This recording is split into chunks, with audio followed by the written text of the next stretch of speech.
There should be a website called whatdidDonaldTrumpSayToday.com. Just give me 100 words, summing up all the things he said, the policy proposals, the outrageous statements, the silly jokes.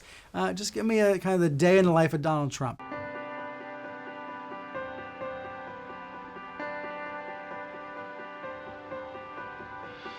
So we talk about media being saturated, this explosion of sites covering all sorts of different things. So it's interesting to hear you say that there are lots of sites that don't exist that you still want to read. Can you give examples of what those might be? I don't want to give away all the ideas I've got because maybe I can go make them someday, but I see tremendous potential still to create original content. And I almost kind of cut myself off when I say original content. It's such a cliche.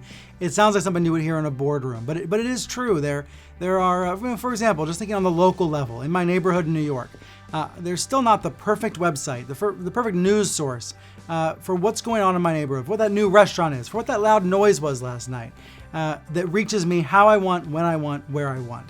There's still a lot of potential with regards to news in the same way there is in entertainment, with Netflix kind of revolutionizing video on demand and accessing entertainment wherever and however you want it. There's a lot of opportunity for that in the news space. And we see old players at the New York Times and CNN and new players trying that and experimenting in new ways with regards to that. But I think we've really just scratched the surface. Even though there are all these startups, there are all these new ventures, some of which will survive, some of which won't. There's a lot of opportunity to find those spaces that audiences exist but are not being served, where here's a silly example from this year. Donald Trump.